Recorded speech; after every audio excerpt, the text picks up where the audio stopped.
Hey guys, tonight we begin with the remarkable persistence of medieval mysteries, stories once dismissed as legend, conspiracy, or drunken monk exaggeration, now unravelling under the cold, quiet gaze of modern science. So before you get comfortable, take a moment to like the video and subscribe, but only if you genuinely enjoy what I do here. And let me know in the comments where you're tuning in from and what time it is for you. It's always fascinating to see who's joining us from around the world. Now, dim the lights, maybe turn on a fan for that soft background hum, and let's ease into tonight's journey together. Lincoln Cathedral, that grand Gothic pile where medieval England tried its absolute best to impress God with flying buttresses, stained glass and stonework so dramatic it might have been designed by a stressed-out theatre kid with a chisel. In the 1960s, beneath this architectural flex, archaeologists unearthed a skeleton. Naturally, everyone assumed it was a monk, because what else would a dead guy be doing under a medieval cathedral? Yoga. Except, this one was all wrong.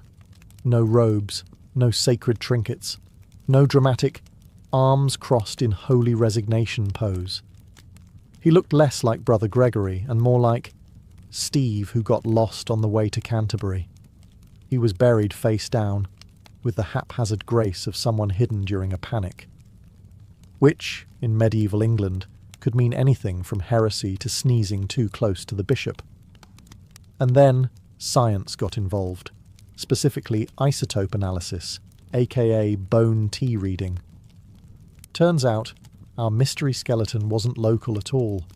He was Scandinavian, which explained the sturdy bones, worn knees, and the faint echo of longboat chants when the wind blew through the crypt. This guy was a pilgrim, not a monk. He had walked, all the way from Northern Europe, probably hoping for a miracle, or at least a decent relic. He ended up collapsing somewhere near the cathedral. Whether from divine rapture or medieval shin splints, no one knows. He was buried beneath the church, likely because the clergy couldn't just toss a Scandinavian corpse in the street. That's bad PR. But they didn't exactly roll out the sacred burial wine either. He got a low-key hole and a shrug. For centuries, people thought he'd done something disgraceful. Turns out he just believed a little too hard and had no idea how much walking was involved. Classic pilgrim behaviour. The real mystery. How this guy survived all that distance on a diet of salted fish and questionable bread and still didn't get canonized. So no, he wasn't a monk. He was just extremely tired. Moral of the story? If you're going to walk across Europe for spiritual reasons, at least wear a name tag that says, not a heretic, just devoted. Once upon a time, in a land of history books and bad haircuts, there lived a king named Richard III. You may remember him as the hunchbacked villain from Shakespeare's play, the guy who shouted, a horse, my kingdom for a horse. Which, to be fair, sounds like the kind of thing you say after realising Uber doesn't exist yet. But for centuries, Richard III's remains were missing. Vanished. Disappeared somewhere between the Battle of Bosworth and someone sweeping up the royal battlefield like, yeah, we'll just deal with this later. Well, it turns out later meant over 500 years. Enter a parking lot in Leicester. Yes, not a castle, not a crypt, not even a suspicious-looking well. Just your average boring car park behind a city council building. Apparently that's where royal dignity goes to die. In 2012, a group of very determined archaeologists, armed with ground-penetrating radar and, frankly, a shocking level of optimism, decided to dig up said parking lot. Why? Because some medieval records vaguely suggested that Richard was buried at the nearby Greyfriars Church, which had since been demolished, paved over, and rebranded as Parking Bay No. 7. They found a skeleton. Male. Late 30s. Skull caved in like he'd lost a very serious argument with a sword. Spine twisted like a medieval IKEA assembly gone wrong. In other words, a perfect match. DNA testing confirmed it. Not with some grand royal relic, but by swabbing the cheek of a Canadian guy who turned out to be Richard's 16 times great-nephew. Imagine finding out you're related to royalty, but only because your great-great-great-granduncle got dumped under asphalt. So yes, Richard III was found under a parking lot, ending centuries of speculation and giving British tabloids the kind of pun material they hadn't seen since Henry VIII's sixth wife. Royally parked? Anyone? The mystery of his grave? Solved. His reputation? Still complicated. But at least he's now reburied with honour, no longer sharing his eternal rest with oil stains and gum wrappers. Discovered in 1912 by a Polish book dealer named Wilfrid Voynich, this mysterious medieval text has puzzled historians, cryptographers, and one very determined guy in his mom's basement for over a century. Written in a completely unknown script and language, it looked like a medieval scholar drank one too many herbal tonics and decided to invent an alphabet, and a plant taxonomy, and possibly a new religion involving naked women in bathtubs. The manuscript itself is a fever dream on vellum. 240 pages of undecipherable writing, bizarre star charts, nude women floating in green goo, and plants that botany professors describe as nope, not real. It's basically what you'd get if a herbalist and an alien collaborated on a colouring book. For decades, people assumed it was a hoax, maybe a prank played on some poor medieval nobleman with more gold than brain cells. Others suggested it was a lost language, or the diary of an extremely eccentric wizard. But recently, drumroll please, artificial intelligence and linguistic analysis actually cracked parts of it. Not the whole thing, of course. That would be too satisfying. But enough to ruin some of the mystery and give the academic world a reason to high-five in Latin. Turns out, the language may be a form of proto-romance, an early offshoot of Latin that no one thought was ever written down. So, basically, medieval slang, like finding out someone carved LOL into a monastery wall in the year 1420. Some phrases were decoded: herbal remedies, female health tips, a medieval zodiac, which means the Voynich manuscript isn't a map to the Holy Grail or instructions for time travel. It's more like a 15th century wellness blog. Gwyneth Paltrow, but make it parchment. So yes, the mystery is kinda solved. It's not nonsense. It's just health advice written in a dying dialect, illustrated by someone who clearly had very specific feelings about bathtubs. The real question is, who wrote it? Why? And did they ever imagine people in the year 2024 would still be squinting at their herbal doodles like it held the secrets to the universe? Probably not. But hey, at least we know it wasn't just medieval gibberish. It was meaningful medieval gibberish. Somewhere in 12th century Suffolk, in a sleepy little village called Woolpit, which sounds like either a charming English hamlet or an aggressive sheep trap, 2 children appeared out of nowhere. And we mean nowhere. They just kind of showed up. No parents, no explanation, no TikTok announcement. But the real kicker? They were green. Not metaphorically green, like new to the job, but actually botanically green, like salad, or someone who took the phrase, "you are what you eat," far too literally. According to the chroniclers, and medieval chroniclers never exaggerated obviously, these children spoke no known language, wore weird clothes, and looked like they had just escaped from a very serious painting by Hieronymus Bosch. Naturally, the villagers did the medieval equivalent of a wellness check. They tried to feed them bread and beans. The children refused all food except raw beans, because clearly they were picky and possibly photosynthetic. Eventually they started eating normal food, and, wouldn't you know it, their green hue faded. Turns out being green might have had less to do with aliens and more to do with severe malnutrition. Because if you go long enough without eating anything but beans, apparently your body says, you know what? Let's just go chlorophyll and hope for the best. The boy sadly died soon after, not unusual for the Middle Ages, where eating a suspicious mushroom could be fatal, and so could not eating at all. But the girl survived, learned English, and spilled the metaphorical beans. They came from a place with no sun and eternal twilight, and they were herding their father's cattle when they somehow wandered into Woolpit through a cave. Naturally, the modern explanation is that they were Flemish refugees, kids who fled political conflict, got lost, suffered dietary deficiencies, and got mistaken for forest elves. It happens, especially in England. Let's set the scene. A quiet English church, candles flickering, Latin chants echoing through the stone vaults. The priest is mid-sermon, probably warning everyone about eternal damnation or the dangers of cheese on Fridays.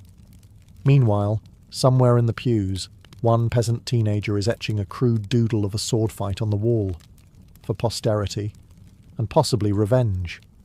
For centuries, strange carvings inside English churches had people scratching their heads, and not just because the benches were made of splintered oak. These symbols were long thought to be protective marks against demons.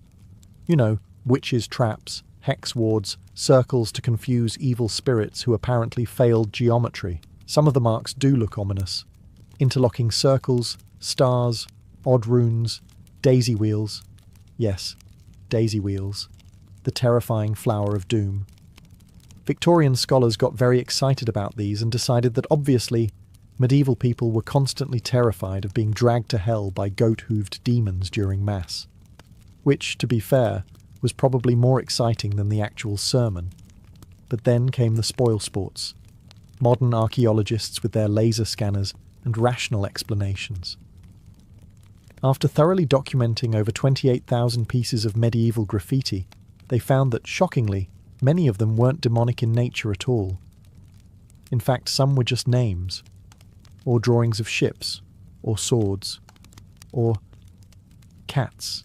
Turns out, church graffiti was often done by regular parishioners, bored, devout, or both, leaving marks for reasons ranging from personal devotion to "I was here, Gerald, 1378. Some were votive symbols, requesting protection or commemorating prayers. Others were probably the medieval equivalent of carving your crush's initials into a school desk. And while some symbols do have a magical bent, a few circles might be hex warding, the idea that every mark was a desperate attempt to trap Satan in a doodle is, well, optimistic at best. So the next time you wander through an ancient English church and spot a scratched outline of a medieval sword fight, or someone's name in jagged lettering, just know, it's not a warning of demonic infestation, it's just Gerald. Bored Gerald, who couldn't sit through another 2-hour homily without expressing himself via blunt instrument on soft limestone. In the annals of medieval mythology, Rungholt has long been whispered about like a soggy Atlantis, a wealthy city swallowed whole by the sea as punishment for its arrogance, pride, and probably subpar tithing. It was said to have sunk in a single night in 1362, during a massive storm called the Grote Mandrenke, or Great Drowning of Men, which is also what happens when you try to cross a North Sea pub crawl during a storm surge. For centuries, people debated whether Rungholt even existed. Some believed it was just a fable to scare coastal villagers into humility, the medieval German version of "clean your room, or the sea will eat your entire town." Others insisted it was real, but had long since been lost beneath layers of silt, salt, and sheep. Legend said Rungholt was decadent. The people were wealthy, godless, and so rude they once refused lodging to a beggar priest. Naturally, God responded in classic Old Testament fashion, with a flood, because nothing says divine justice like aquatic urban renewal. But modern archaeologists have recently confirmed that yes, Rungholt existed. And yes, it absolutely got wrecked by the sea. Thanks to LiDAR scans, sonar mapping, and some very muddy German researchers in galoshes, parts of Rungholt's harbour walls, drainage systems, and dikes have finally been found beneath the Wadden Sea. And guess what? It turns out Rungholt wasn't a fairy tale. It was a thriving North Frisian port city. The area had advanced water control systems, tons of trade, and presumably a whole lot of people who now wish they hadn't settled in a literal swamp next to the ocean. The cause of its destruction wasn't just divine wrath, it was climate change. Medieval Europe was warming, storm surges were rising, and dike maintenance was, let's say, budget-constrained. So when the 1362 storm hit, Rungholt was about as prepared as a sandcastle facing a tsunami. Ah, the Knights Templar, history's favourite combination of holy warriors, secret symbols and conspiracy theories involving treasure, grails, and angry church officials.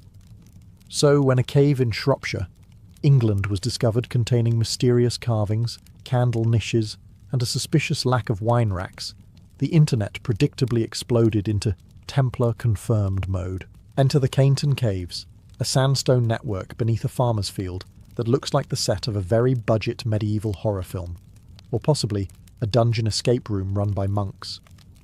With narrow passages, low ceilings, and intricately carved pillars, it didn't take long before whispers began. Templars, secret rituals, holy relics. Indiana Jones would love this. For years, rumours swirled that this cave had been used by the Knights Templar themselves after they were outlawed in the 14th century.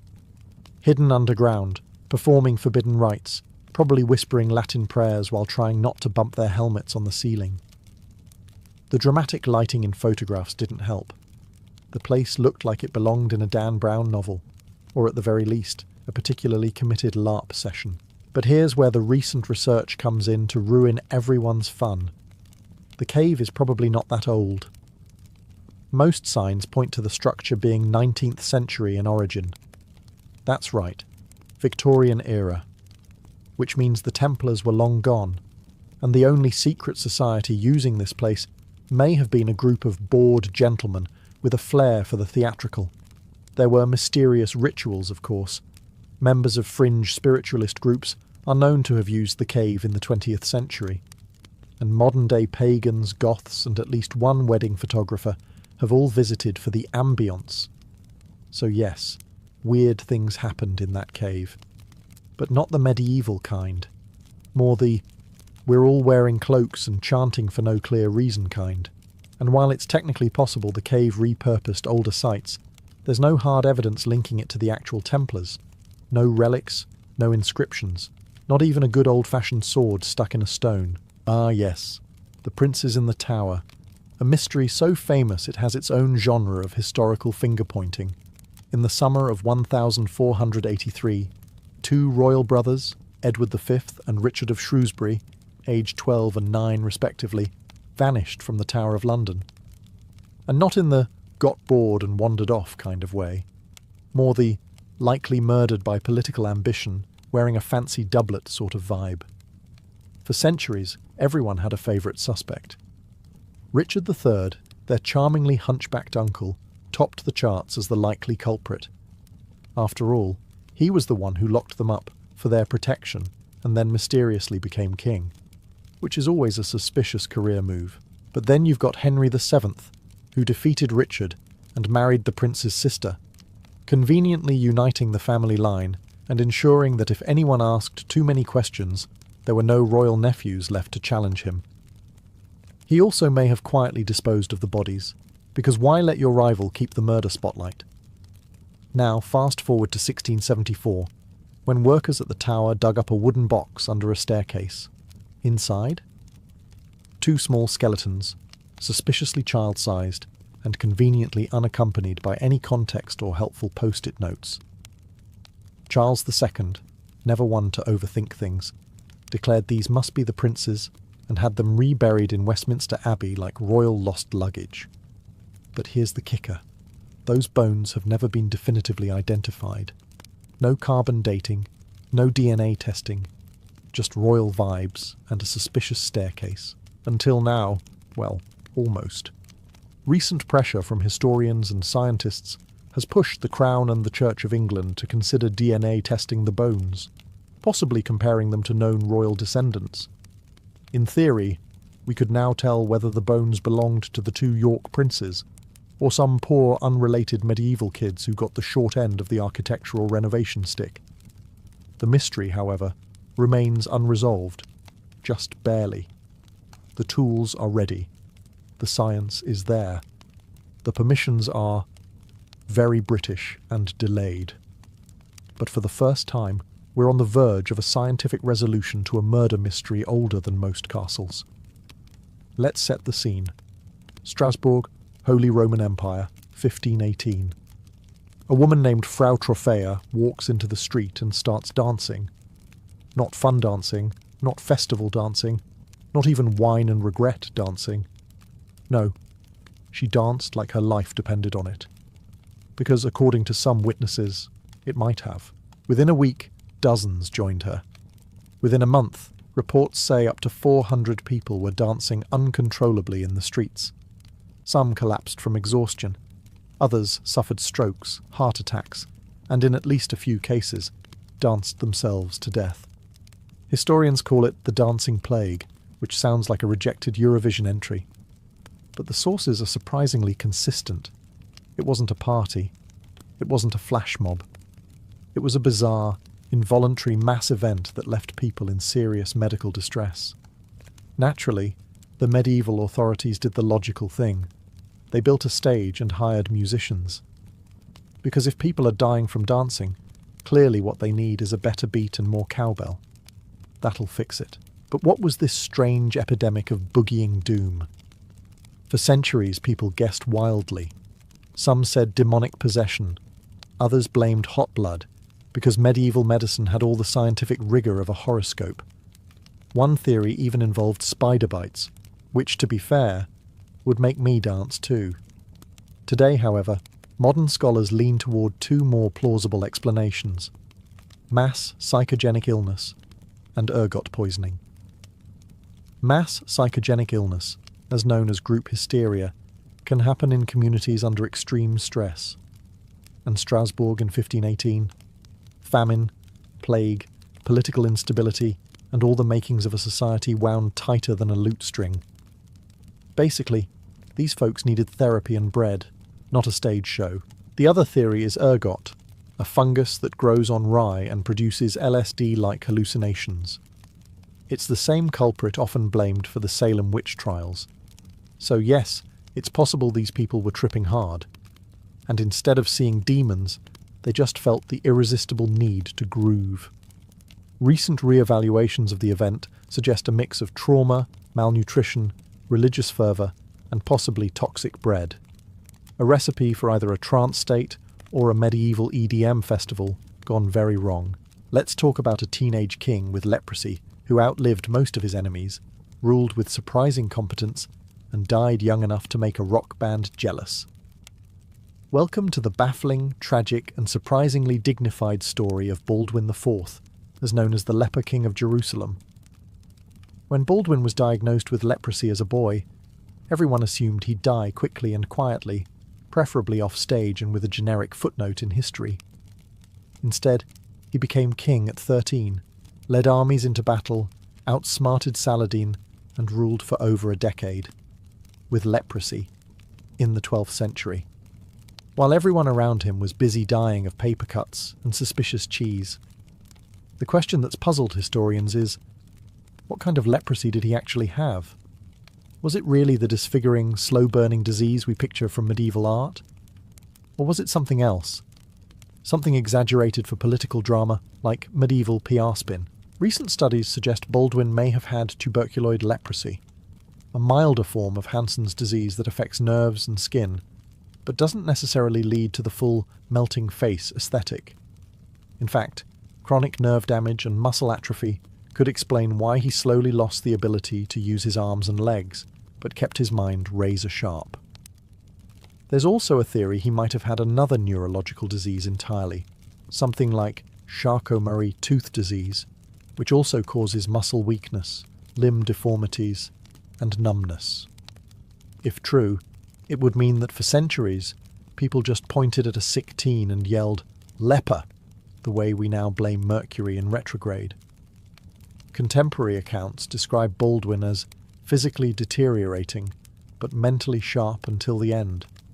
He fought battles, arranged diplomatic marriages, and even appointed his own successor, all while being unable to hold a sword or mount a horse without assistance. So what really killed him? Most likely complications from progressive nerve degeneration, infections, and medieval medicine's just throw herbs at it approach. He died at 24, which, for someone managing a crumbling kingdom and his own body falling apart, was frankly a miracle. So, yes, we've mostly solved the mystery. He wasn't a zombie king or a holy miracle. He was just a deeply unlucky but politically competent teenager in a brutal world. And if that's not the most medieval job description ever, I don't know what is. Somewhere in medieval Europe, a convent cemetery was being excavated by modern archaeologists expecting the usual: bones, rosary beads, and maybe a humble shoe buckle or two. Instead, what they found was a female skeleton buried in a religious habit, clearly a nun, whose grave contained not one, but two skeletons. Hers. And that of a newborn infant nestled against her ribs. Well, that's awkward. Naturally, this sent scholars spiralling into speculation. Had she been the victim of assault? Was it a secret affair with a priest? Did the cloistered garden have more than just apples growing in secret? Enter ancient DNA testing, the 21st century equivalent of medieval confession, only less forgiving. Genetic analysis confirmed the infant was biologically her child. No more, maybe the Virgin Mary sent a miracle theories. This nun had very much broken the vow of chastity, and not with subtlety. Now, to be fair, childbirth in a convent wasn't entirely unheard of. Medieval records are full of monastic scandals, most of which were buried along with the evidence. But finding actual remains? That's rare. So the mystery then became, what happened to her? And why wasn't she punished or excommunicated? Well, the burial told us more than a trial record ever could. She was buried with full religious rites, suggesting the convent forgave her, or more likely, tried to keep things very quiet. Medieval monastic communities were self-governing, and it wasn't uncommon to handle things internally, especially if a scandal might attract attention from the bishop, or, heaven forbid, Rome.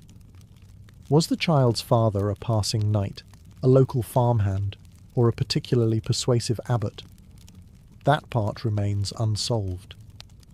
But one theory suggests rape or coercion may have played a role, based on pelvic trauma, though others argue it could simply reflect complications from childbirth.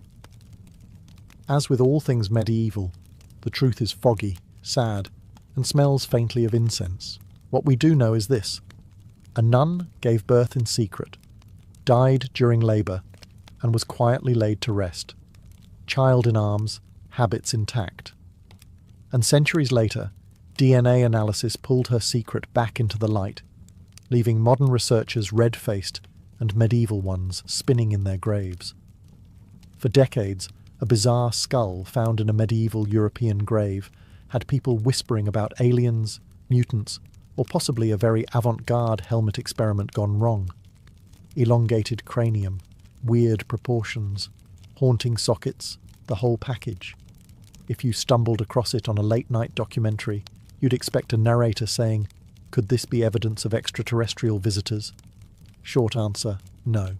Slightly longer answer, someone's mum had very ambitious aesthetic goals for her baby. The skull in question had been intentionally cranially deformed, a process where an infant's head is bound with cloth, boards, or little wooden hats to mould it into a specific shape over time. And yes, this was totally normal in some medieval cultures, especially among nomadic tribes or fringe aristocrats who wanted their children to grow up with regal vibes and a forehead that could double as a battering ram. The practice dates back thousands of years and isn't unique to medieval Europe.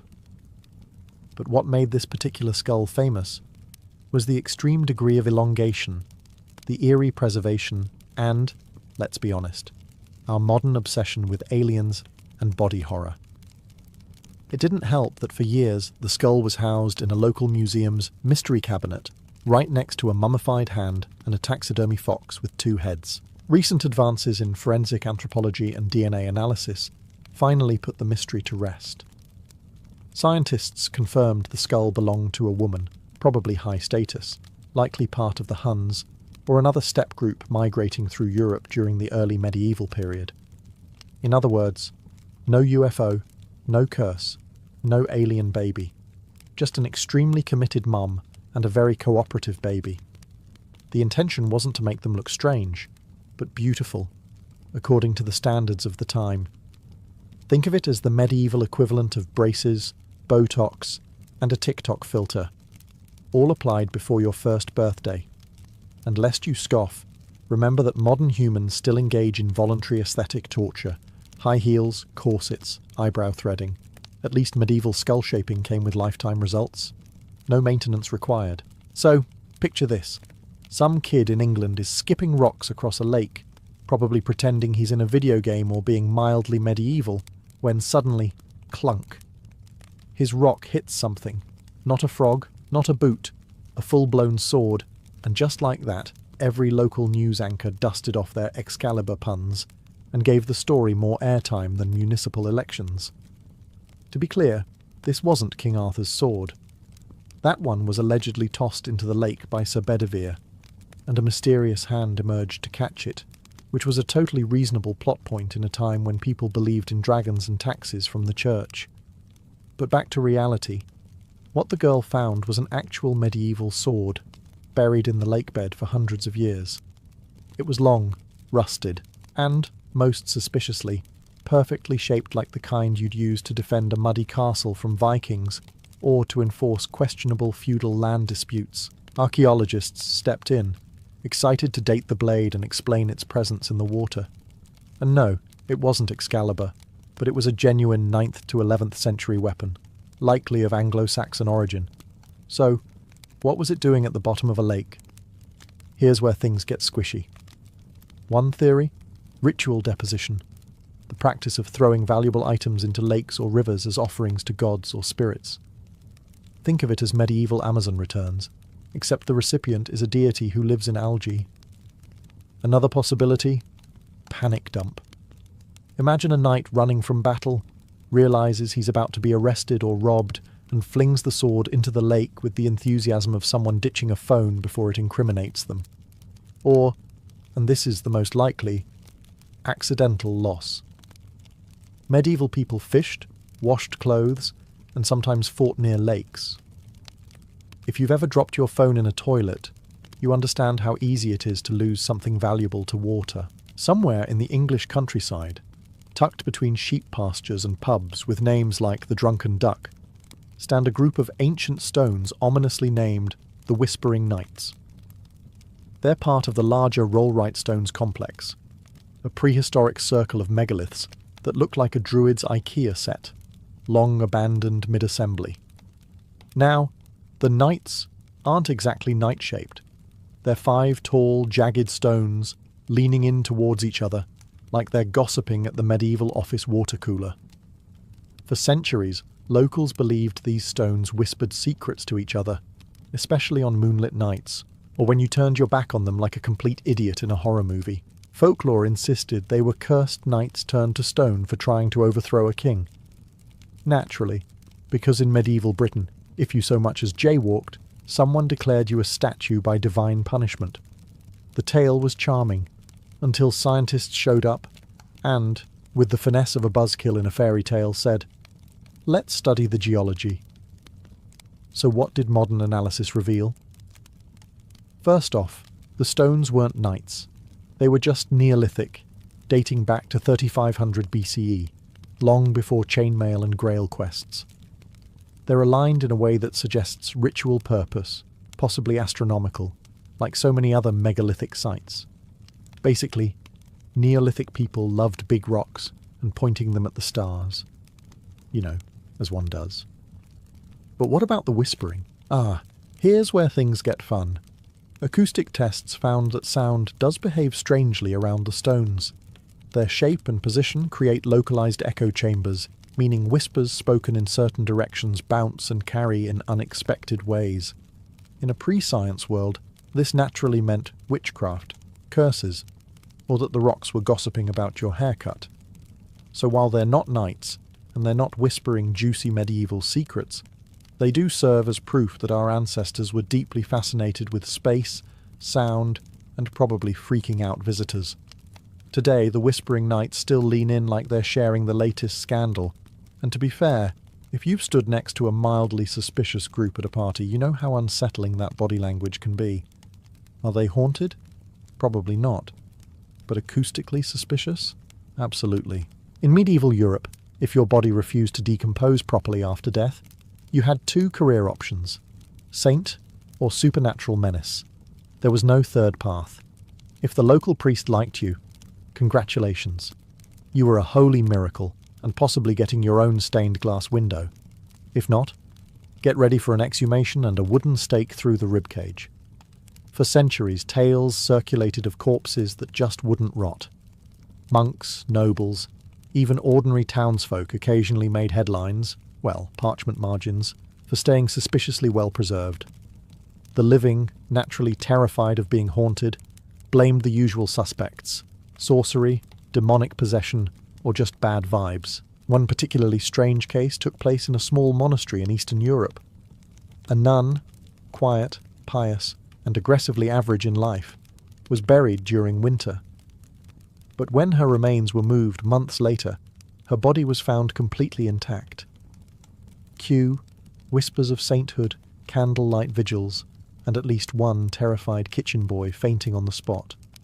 Fast forward to modern times, and enter science with its usual party-crashing facts. Researchers recently analysed several preserved medieval corpses using high-tech methods such as DNA sequencing, forensic chemistry, and, most thrilling of all, fungal swabbing. What they found was far less mystical and far more microbiological.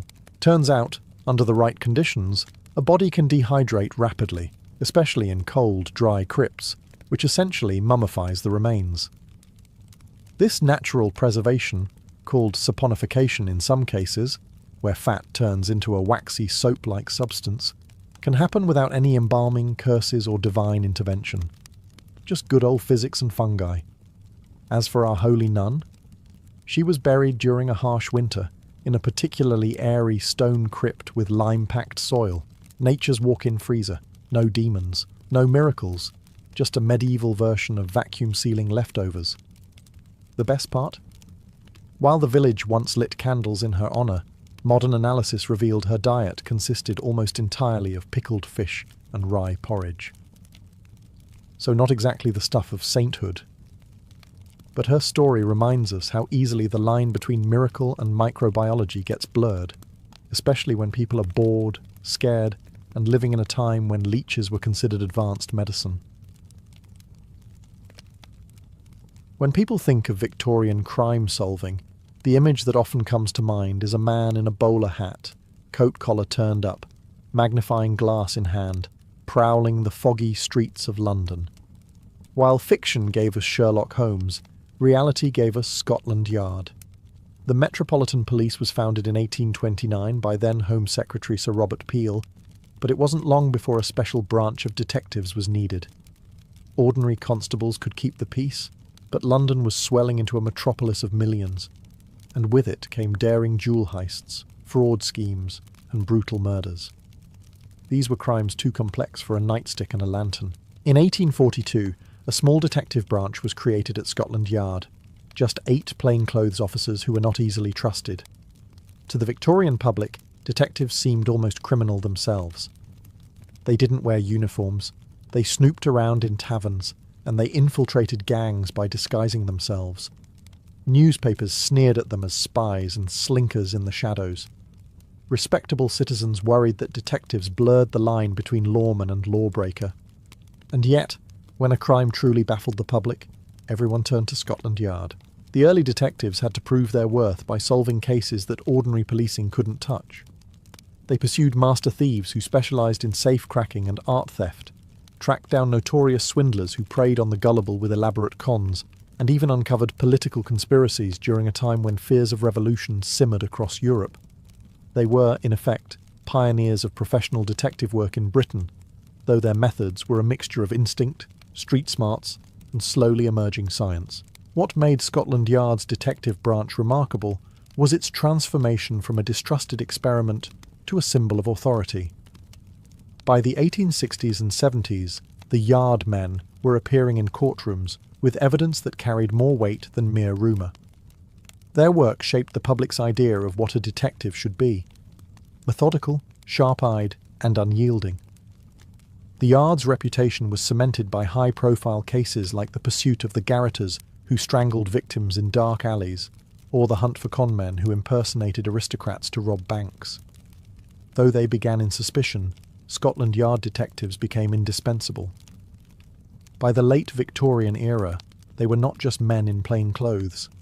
They were the very embodiment of a new age of crime-solving, where deduction and investigation mattered more than luck and chance. In early Victorian England, murder investigations were often little more than guesswork.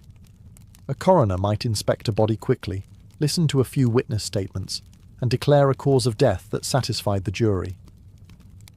But as the century unfolded, a revolution began in the morgue. Doctors started to see the corpse not just as a shell of the deceased, but as a book of evidence waiting to be read. This shift marked the birth of forensic autopsies, a practice that would forever change the way crimes were solved.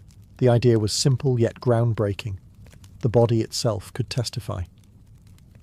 Physicians began cutting open stomachs to search for poison, analysing bruises to determine whether injuries were inflicted before or after death, and studying blood patterns to reconstruct the final moments of violence. These practices weren't just grisly rituals. They were the beginnings of a new science.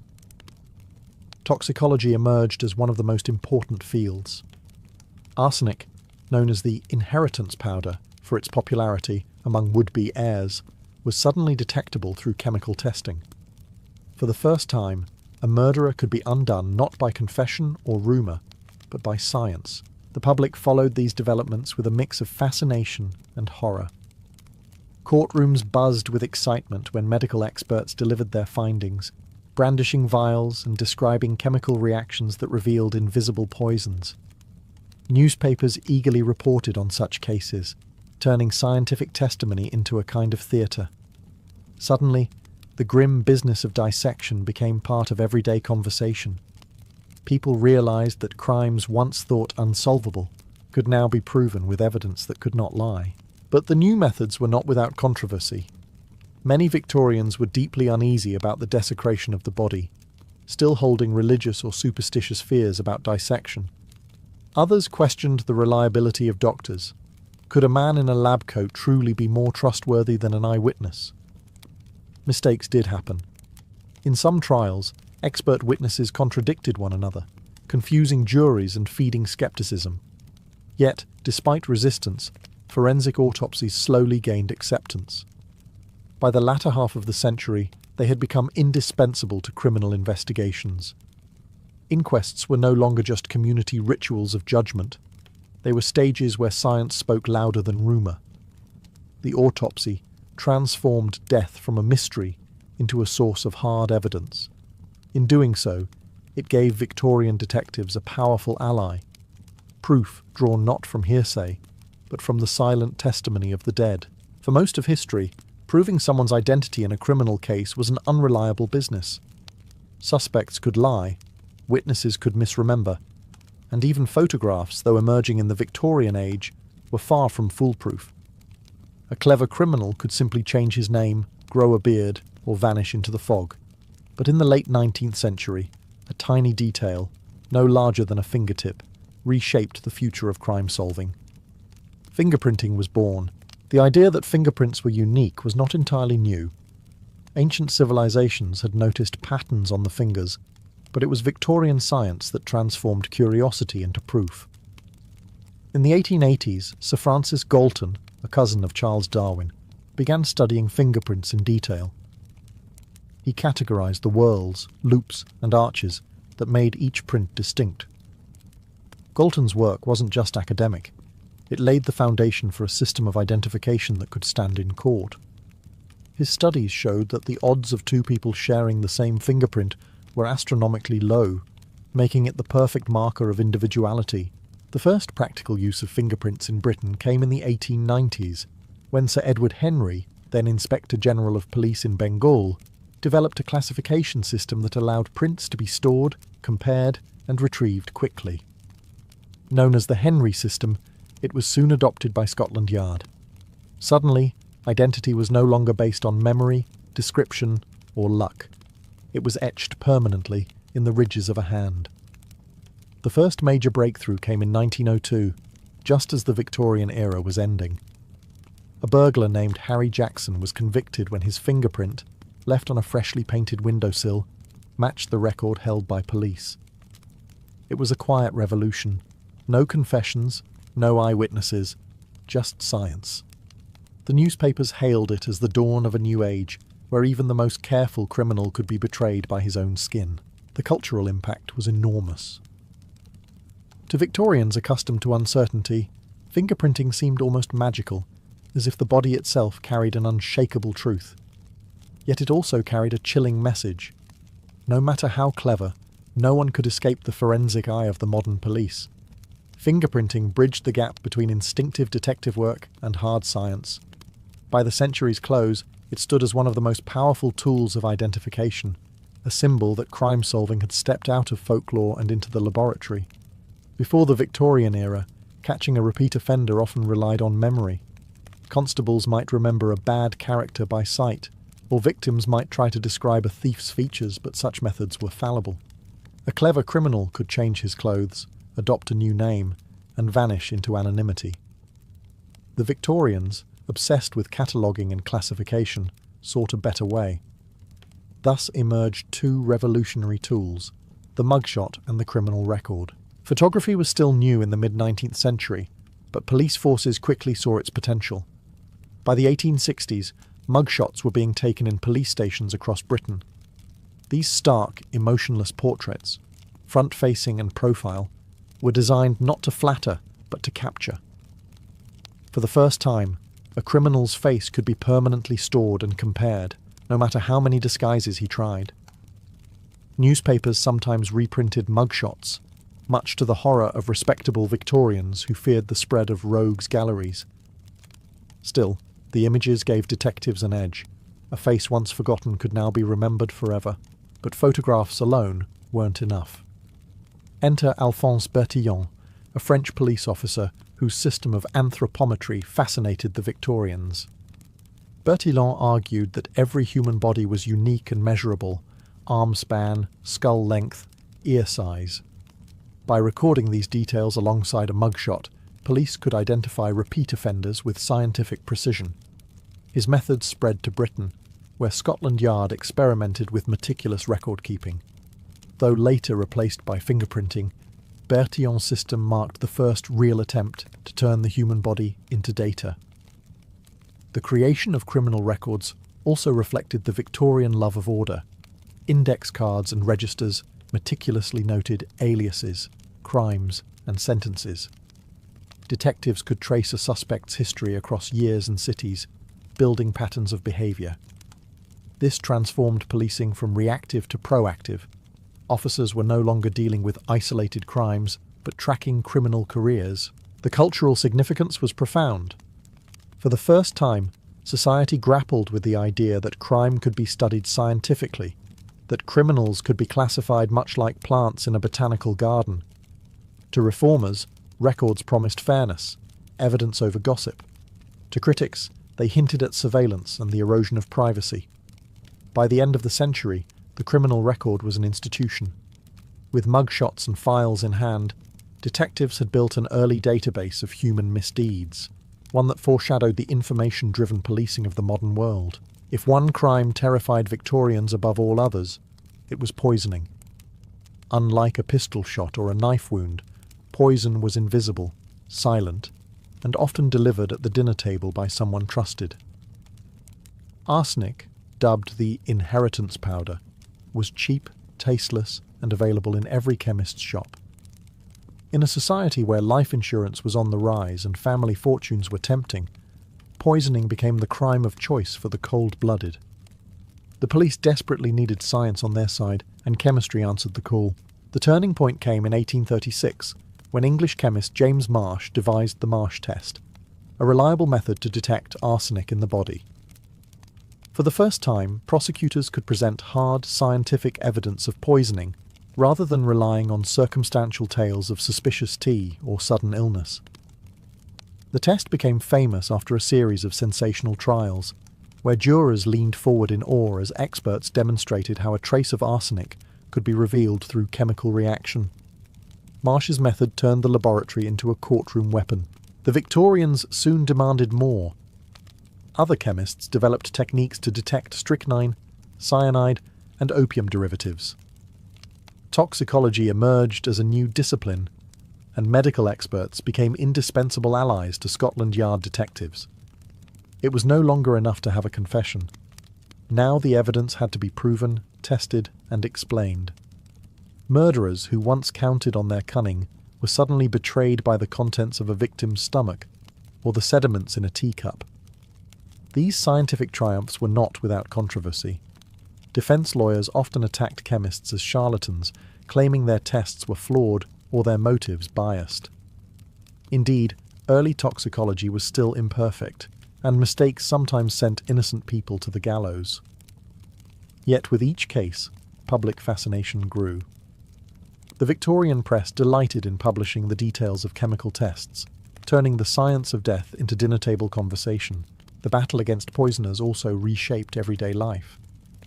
Chemists began labelling dangerous substances more carefully, and the government pushed for stricter regulation of sales.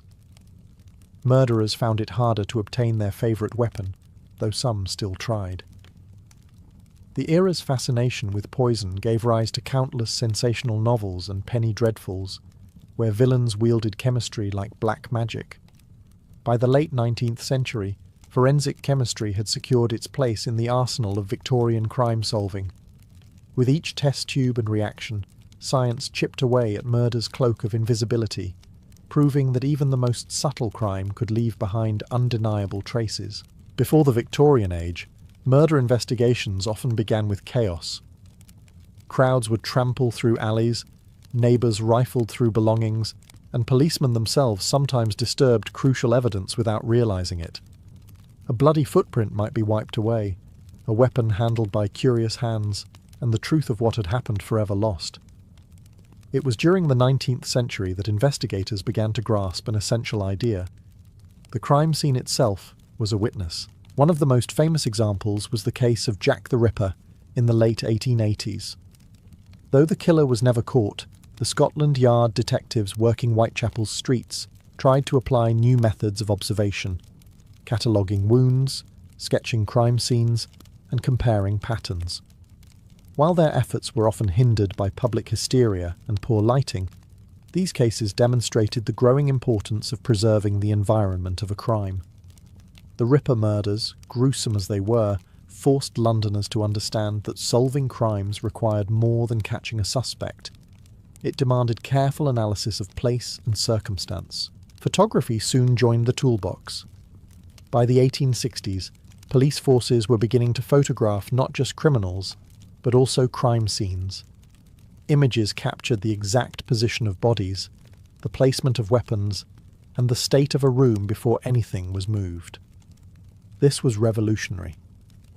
For the first time, investigators could revisit a crime scene days or even years later by examining photographs.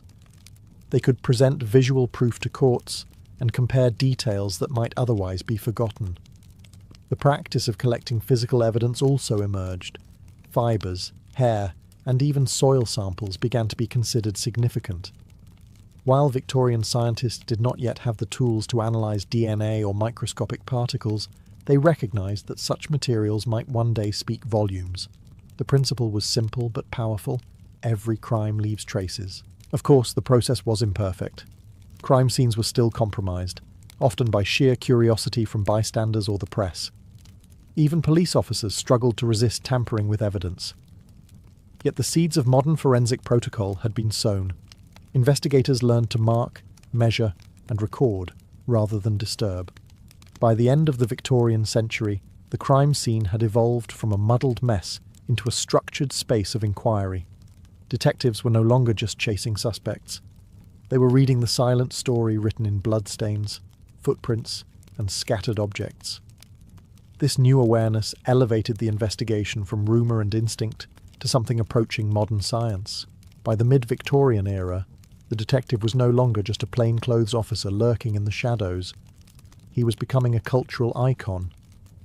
Newspapers loved to publish the exploits of Scotland Yard men, often exaggerating their daring to satisfy a public appetite for mystery and justice.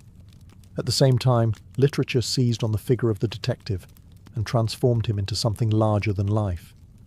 Fiction and reality began to intertwine in ways that reshaped how crime-solving was understood.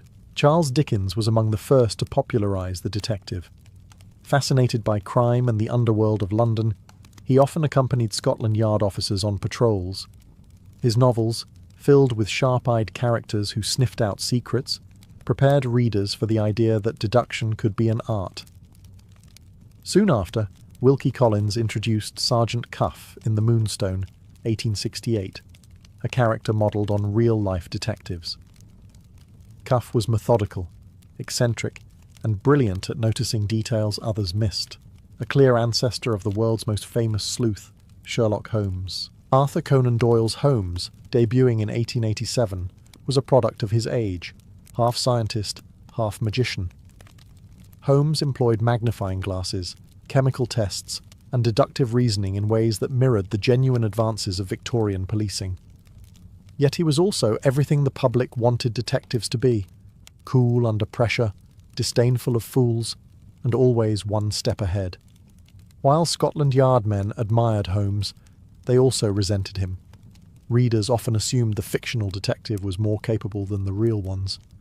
Still, Holmes cemented the detective as a heroic figure of reason and intellect. The cultural fascination with detectives had real consequences. Criminals, once feared, became characters in a narrative of battle between cunning villain and brilliant investigator. Penny dreadfuls and serialized magazines sold tales of cat-and-mouse chases, while real police cases were reported with theatrical flair. The line between entertainment and justice blurred. The Victorian detective, in print and in practice, symbolized society's hope that order could triumph over chaos. Yet there was also unease. Detectives were seen as necessary, but their methods, disguises, infiltration, constant surveillance, made some Victorians nervous. Were these men guardians of justice or professional spies? The paradox only deepened their allure. By the century's close, the detective had become both an indispensable reality and an irresistible myth, embodying the Victorian dream that intellect and observation could pierce even the darkest mysteries. By the late 19th century, Victorians were convinced that science could not only solve crimes, but also predict them. This belief gave rise to an early form of criminal profiling, a mix of anthropology, psychology, and social prejudice that reflected the era's anxieties as much as its ambitions.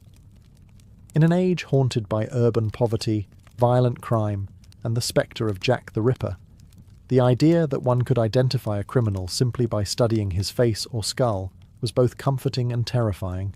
The roots of profiling lay in phrenology and physiognomy, pseudosciences that claimed the shape of a head or the set of a jaw revealed character. Though discredited today, these ideas had enormous influence in Victorian society.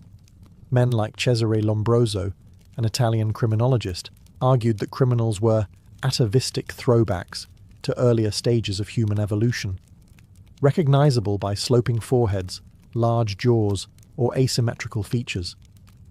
His theories spread quickly across Europe and to Britain, where they were eagerly debated in universities, courtrooms, and police circles. At Scotland Yard, detectives began quietly applying such thinking.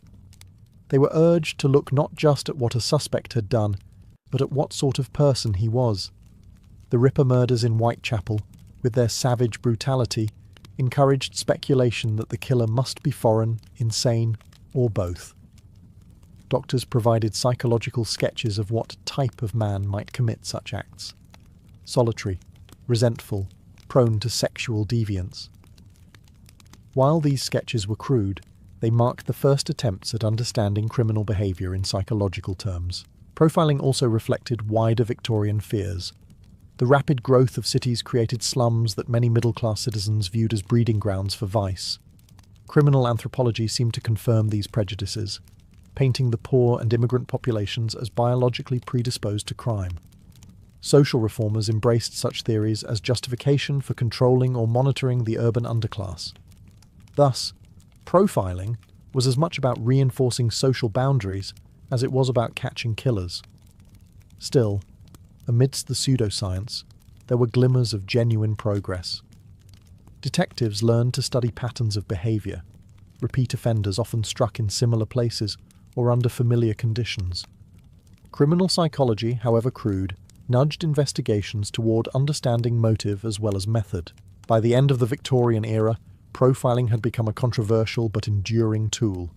It was both a mirror of society's darkest prejudices and a tentative step toward the modern science of criminal psychology. The Victorians, in their obsession with classification, laid the groundwork for a field that would later evolve into a cornerstone of detective work. By the dawn of the 20th century, the world of policing had been transformed. The Victorians began the century with constables carrying rattles and lanterns, relying on eyewitnesses and coerced confessions. They ended it with detectives using fingerprints, chemical analysis, crime scene photography, and a growing body of forensic science. The transformation was not just technical, it changed the very idea of justice.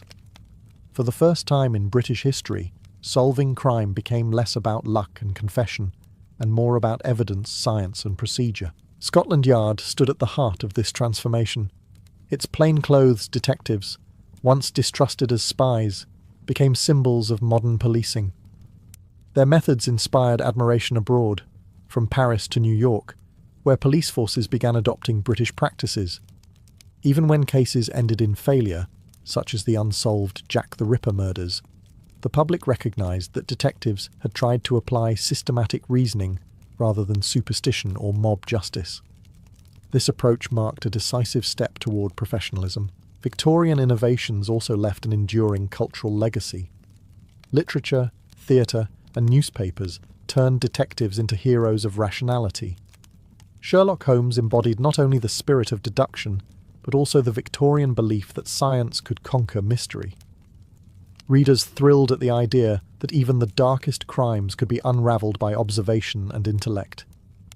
That confidence in reason spilled over into real policing, reinforcing the idea that science and order would triumph over chaos.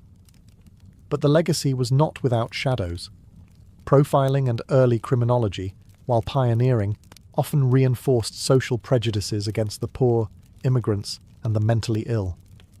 The same tools that promised fairness could also justify surveillance and control. The Victorian urge to catalogue and classify sometimes blurred the line between protecting society and intruding upon it. Yet, even with these flaws, the groundwork they laid was indispensable for the future. Today's criminal investigations, DNA testing, forensic psychology, digital records, owe much to the Victorians' willingness to experiment. They were the first to imagine a justice system where science, not superstition, held sway. Their successes and mistakes alike created a blueprint for modern forensic practice. The Victorian age began with lantern-lit patrols and ended with laboratories, records, and detectives who were both feared and admired. Their legacy is clear. The meeting of science and crime solving in the 19th century created the foundations of modern policing, ensuring that the voice of evidence would forever speak louder than rumour. For a young man hoping to join the Knights Templar, the journey did not begin with swords or banners, but with silence and shadow. The initiation was held in the stillness of a chapel, usually at night, where flickering candles cast long, wavering shadows across stone walls.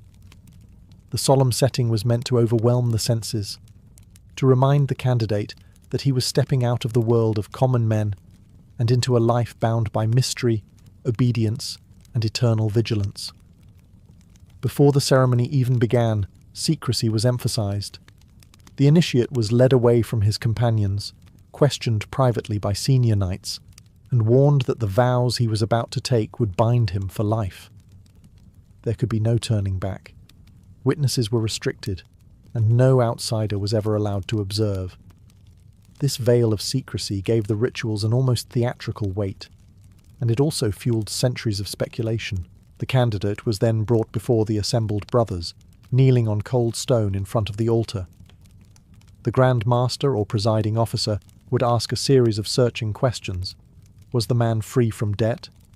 Was he married, or under obligation to a lord or bishop? Did he truly understand that he was pledging his life to poverty, chastity, and obedience? These questions were not formalities, they were safeguards. A knight who owed debts, or who had a wife and family, might place divided loyalties above the order. The initiate's responses determined whether he would proceed. If found worthy, he was asked once more if he wished to dedicate himself fully to the order of the temple. Tradition held that the candidate was given several chances to withdraw, lest he claim later that he had been pressured or misled. but once he agreed, the atmosphere intensified. The chapel grew quiet. The brothers bowed their heads, and the initiate prepared to take his oath. This moment was the threshold, the last step before shedding his old identity and becoming a soldier of Christ. From here, the candidate would be stripped of his former life, his clothes replaced with the white mantle of the Templar, and sworn to a rule that demanded complete loyalty.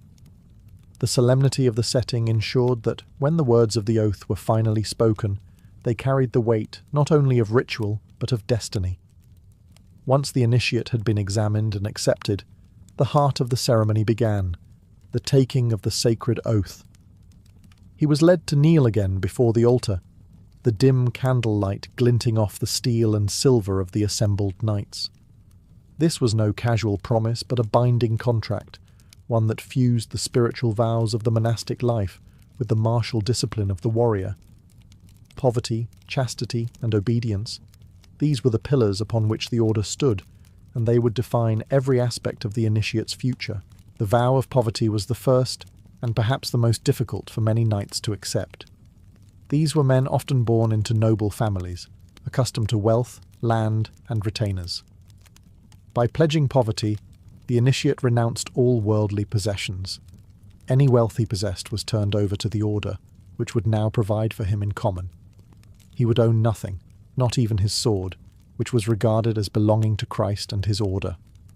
To a man raised in privilege, this vow was a symbolic death of the self. Next came chastity. In an age where noble lineages and dynasties were preserved through marriage, this oath demanded that the initiate cut himself off from family life entirely. The Templar was to live as a monk, never to marry or pursue women, dedicating his body and spirit solely to God. This vow was often misunderstood by outsiders, who imagined dark or unnatural practices within the order's walls. In truth, it mirrored the vows taken in monasteries across Christendom, but the secrecy of the ceremony fed rumours that the chastity oath masked stranger, more scandalous rites. Finally, obedience bound the initiate completely to the will of his superiors. From this moment onward, his life was not his own. He would march when ordered, fight when commanded, and die if required, without hesitation. The order valued obedience above all, for only through absolute unity could a band of warrior monks function as one body in battle and in faith. As the initiate repeated the words of the oath, the brothers surrounded him in silence. He was no longer merely a man, but a servant of God's temple. The vows stripped him of his past and bound him to a new identity, one that would endure until death, or until the order itself was dissolved. With the vows spoken, the transformation of the initiate moved from words to symbols. Rituals are powerful not only for what is said, but for what is seen and felt, and the Templars understood this well. The most dramatic moment came when the novice was stripped of his worldly clothing and dressed in the distinctive white mantle of the order. To those watching, this was more than a change of garments. It was the outward sign that the man was no longer his own. The mantle itself carried heavy meaning. White symbolized purity of body and soul, a reminder that the knight had sworn chastity and must remain unsullied by earthly desires. In time of war, the mantle was marked with a red cross, the symbol of martyrdom and sacrifice. The red was no decorative flourish. It was a pledge that the wearer was ready to shed his blood for Christ and the defence of the Holy Land. From this moment on, the initiate was not simply a knight, but a Miles Christi, a soldier of Christ. The ceremony often included further symbols. The initiate might be handed a belt and sword, though both were considered property of the order rather than the individual. The sword, blessed in ritual, symbolized both defense of the innocent and punishment of the wicked. It was not to be used for personal gain, vengeance, or glory, but solely for the cause of God. In placing the sword in his hand, the brothers reminded the new knight that his strength was no longer his own. It was consecrated. The ritual was also meant to humble. In some accounts, the initiate was required to lie prostrate before the altar as prayers were chanted above him. Others described the new knight kissing the ground or the cross, acknowledging his lowliness before God and his dependence on divine mercy. These actions reinforced the order's central teaching. A Templar was not a lord, not a free agent, but a servant bound by duty. When the mantle finally rested on his shoulders, the initiate had been remade. In the eyes of his brothers, he was now part of a sacred fraternity that transcended family, nation, or wealth. The mantle was both a privilege and a burden, a public declaration that this man belonged not to himself, but to the mysterious and powerful order of the temple. Once clothed in the white mantle, the initiate entered the most mysterious phase of the ceremony, the prayers whispered in darkness. Unlike the public chants of the church, these words were spoken in hushed tones, passed from elder to novice, as though they were sacred keys to unlock the hidden heart of the order. The chapel, already dim with candlelight, seemed to grow even darker as the brothers intoned their secret formulas. For the initiate, it was a moment of awe and of unease. The prayers themselves were rooted in Christian liturgy, invoking the Virgin Mary, Christ, and the saints. Yet they were not identical to the mass prayers one might hear in a cathedral. The Templars had their own cadences, their own formulae, known only to those within the order. To the outside world, this secrecy raised suspicion. Rumours circulated that the knights denied Christ, spat upon the cross, or worshipped strange idols during these prayers. While historians generally agree that such accusations were exaggerated, or even fabricated by enemies of the order, the very fact that the rituals were private fueled the legends of blasphemy. During these whispered devotions, the initiate was reminded of his vows. Poverty was framed as following the example of Christ, who had no place to lay his head. Chastity was praised as the way of the angels, a purity that allowed the knight to fight without distraction. Obedience was exalted above all, compared to Christ's submission to the will of God. The initiate was urged to see himself not as a man of flesh and pride, but as a vessel for divine will. The brothers surrounding him lent weight to the moment. Their silence between prayers, the rustle of mantles, and the solemn repetition of sacred words created an atmosphere both intimate and overwhelming. It was a reminder that he was now part of a brotherhood that prayed together, fought together, and, if necessary, died together. To outsiders, these secret prayers were proof of the Templars' dangerous hidden knowledge. To those within, they were the cement that bound each knight to the order. The whispered formulas stitched the vows into the initiate's soul, binding him not only to his brothers, but to mysteries too profound to be spoken aloud in the open world. The vows and prayers marked the spiritual birth of a Templar, but the order did not simply accept words at face value. To ensure that the initiate truly understood obedience, he was often subjected to trials, small but symbolic tests of loyalty. These were not meant to humiliate, but to engrave the idea that a knight of the temple must obey instantly, without hesitation, whether in the chapel or on the battlefield. Accounts of these trials vary, and much is clouded by later exaggeration.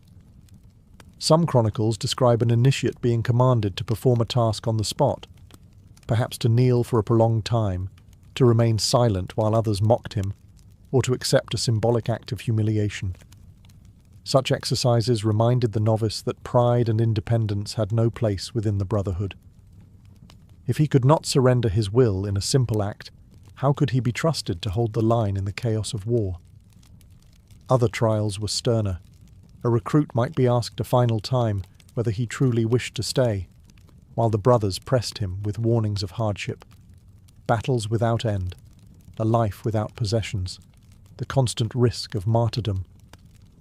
If he hesitated, he was encouraged to withdraw, for the order preferred a small band of unwavering men over a host of wavering half-brothers. This insistence on absolute commitment became the foundation of the Templars' reputation for discipline. Enemies of the order later twisted these trials into dark accusations. The whispered claim that initiates were forced to spit on the cross or deny Christ almost certainly originated from misunderstandings of symbolic obedience tests. Such rumours fueled the charges of heresy that ultimately destroyed the Templars, though historians today recognize them as propaganda rather than truth. What seems clear is that the trials were meant to strip away hesitation, pride, or fear. and to forge a knight utterly devoted to his brothers and his cause. Once the tests were endured, the initiate was embraced by the Brotherhood. From that moment forward, he was expected to obey every command of his superiors, whether it meant defending a pilgrim on a dusty road, riding into hopeless battle, or enduring captivity without complaint.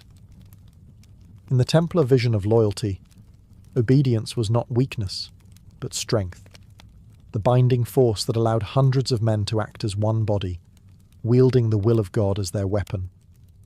After the tension of vows, whispered prayers, and trials, the mood of the initiation often shifted. To seal the new knight's entry into the order, the brothers shared a ritual meal, a feast that was less about indulgence and more about fellowship. The Templars were strict about food, living under a monastic rule, but in the context of initiation, the table itself became a symbol of unity. The initiate, now clad in the white mantle, was led to join his brothers at a long, simple table. There was no silver, no lavish decorations, no marks of personal wealth.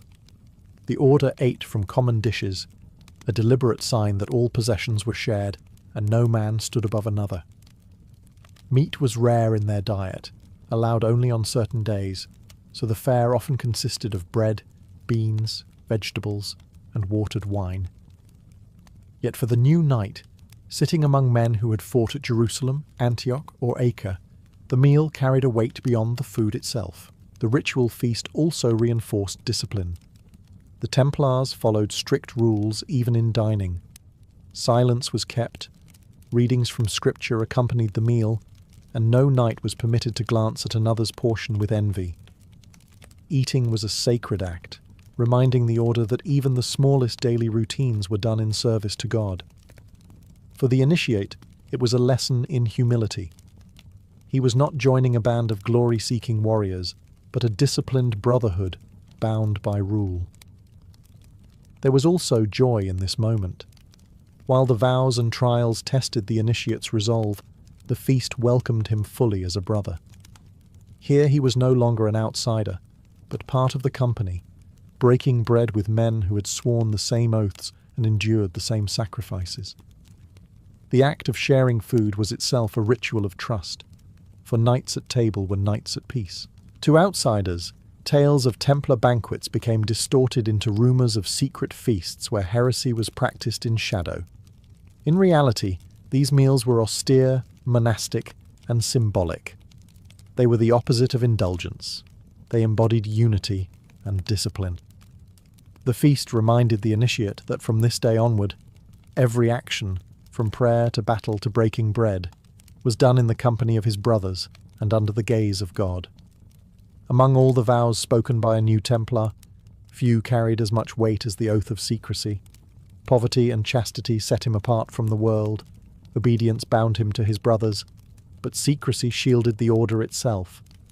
Without it, the Templars could not maintain their mystique, their unity, or their security in a hostile world. The initiate was warned in stark terms. The words and rites he had witnessed must never be repeated outside the walls of the order. To reveal them was to betray not only his brothers, but God himself. In some accounts, the vow of secrecy was accompanied by gestures of finality, placing a hand on the Gospels, kneeling before the cross, or touching sacred relics. These physical acts etched the vow deep into the memory of the knight. The penalty for betrayal was never spelled out in detail during the ceremony, but the implication was clear. Excommunication, dishonour, and eternal damnation awaited anyone who broke his word. The Templars believed secrecy was not just a matter of discipline, but of survival. The order operated across Europe and the Holy Land, handling vast sums of money, military strategies, and sensitive negotiations.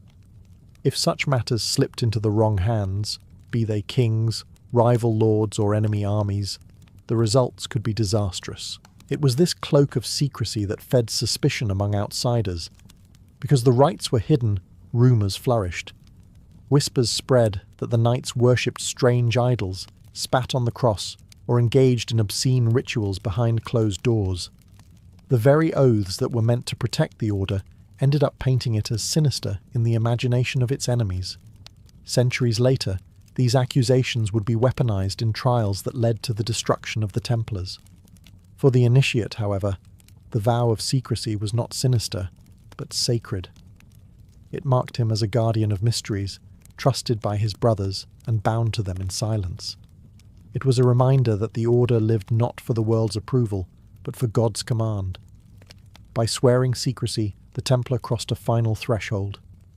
He now held truths he could never share, even at the cost of his life. This invisible bond was as strong as any sword or shield, ensuring that the Order's power remained hidden, disciplined, and feared.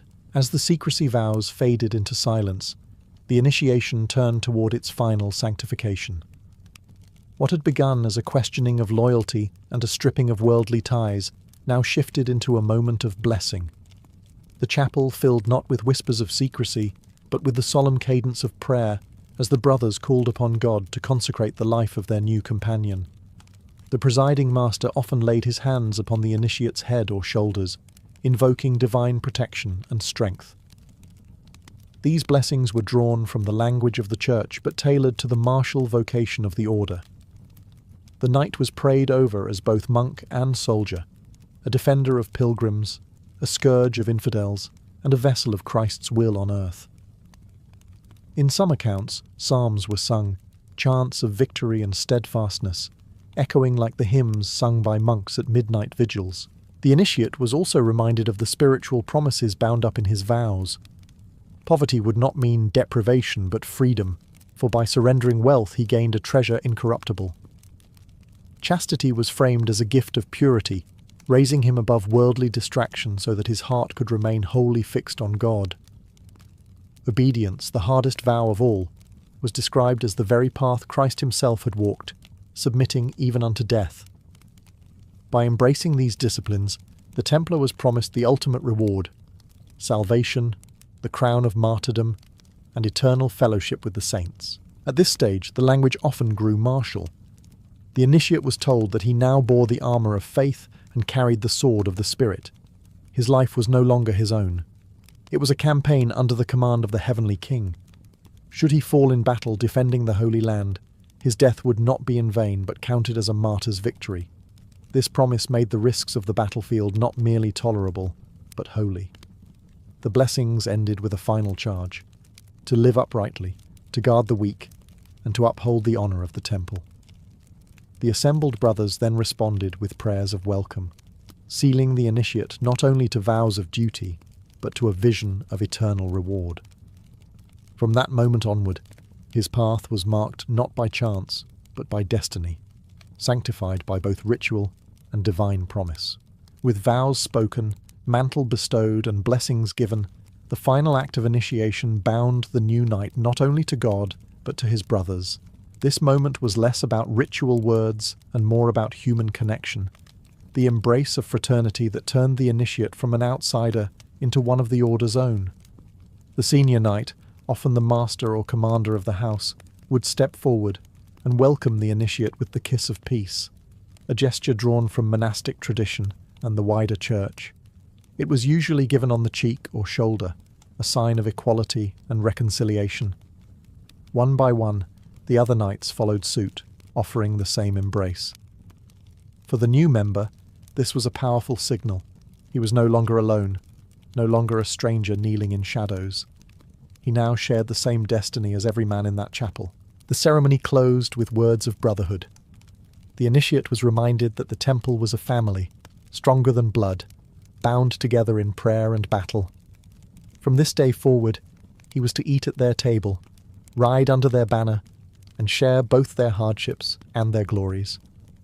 The order demanded much: poverty, chastity, obedience, and secrecy. But it gave in return the unbreakable fellowship of men who lived and died together. After the formal embrace, the new knight was often led to his place among the others, as though he had always been there. His name was recorded in the rolls of the house, a written sign that his life was now woven into the history of the temple. He had become part of something larger than himself, an international brotherhood stretching from castles in Europe to fortresses in the Holy Land. The embrace carried a weight beyond the moment. To betray the order would now mean betraying not only vows and symbols, but the faces of the men who had welcomed him. To fight bravely was to honour them. To falter was to let them down. The embrace was not just welcome, it was a lifelong reminder that loyalty was owed not only to God, but to the brotherhood of the temple. Thus ended the initiation. What began in secrecy and solemn testing concluded in fellowship. The knight rose from the chapel floor no longer merely a man, but a Templar, clothed in vows, strengthened by blessings, and embraced by a brotherhood that promised both earthly unity and eternal reward. When the Knights Templar first emerged in the early 12th century, they were not known as builders. Their mission was simple: protect pilgrims travelling to the Holy Land. Yet almost immediately, they recognized that swords alone could not secure the highways of faith. Roads could be patrolled, but safe havens were essential. Thus began the Templars' transformation from warrior monks into architects of some of the most formidable castles the medieval world had ever seen. Unlike the castles of kings or feudal lords, Templar strongholds did not serve dynasties or families. They were communal structures, owned by the order and consecrated to Christ. Each fortress represented not personal glory, but collective mission: to defend the Christian world against enemies and to provide sanctuary for travellers. Their castles became both military hubs and spiritual symbols, stone sermons rising out of the landscape. Templar fortifications were strategically placed. They anchored trade routes, guarded mountain passes, and dominated coastal harbours. Many were erected along the frontiers of Crusader states, where the clash between Christian and Muslim forces was constant. In Europe, their castles safeguarded treasure houses, training grounds, and commanderies that fueled the Order's global network. Wherever a Templar fortress stood, it announced stability and power, often in lands plagued by conflict. Architecturally, these castles combined brute strength with subtle symbolism. Their walls were thick, their towers carefully angled to repel siege engines, and their gates designed to funnel invaders into deadly traps. Yet within those walls lay chapels where knights gathered to pray before battle. The contrast was deliberate. Stone bastions of war sheltering quiet sanctuaries of faith.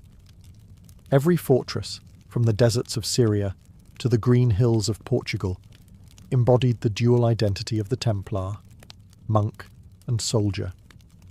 To medieval eyes, these fortresses seemed unshakable. They projected an image of divine protection, as though God himself had lent strength to the stones. Pilgrims who entered their gates saw more than battlements.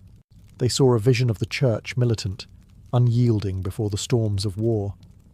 And for enemies, a Templar castle was both a military obstacle and a spiritual statement. The cross carved into its walls was as daunting as the swords of the men inside. In building castles, the Templars built more than defences. They built monuments to their mission, fusing architecture with ideology. These warrior fortresses were not merely shelters of stone, but enduring symbols of a holy cause. If there was ever a fortress that embodied the Templar vision of strength and faith, it was Crac de Chevalier. Rising above the Syrian plains, this massive stone citadel was more than a military outpost. It was a statement of permanence in a land defined by shifting battles and fragile Crusader states. Perched on a hill nearly 650 metres above sea level, Crac dominated the surrounding landscape, its silhouette visible for miles. For pilgrims, it was a beacon of safety. For enemies, it was a daunting reminder of the Crusaders' determination to stay. Crac de Chevalier was originally built by local lords, but in 1142 it was entrusted to the Templars' brother order, the Knights Hospitaller. Still, its design and use reflected the same principles that guided all Templar construction. The fortress became the gold standard of Crusader military architecture: double concentric walls, deep moats carved from living rock, and a series of towers that allowed defenders to rain arrows and stones upon attackers from every angle. Each wall contained passageways for swift movement, ensuring that soldiers could be deployed wherever the threat was greatest. Inside the fortress, practicality blended with spirituality. Vast storage rooms allowed Krak to withstand sieges lasting years, while a chapel stood at its heart, reminding the knights that their battles were fought under divine sanction. The chapel's austere design reflected the order's vow of simplicity.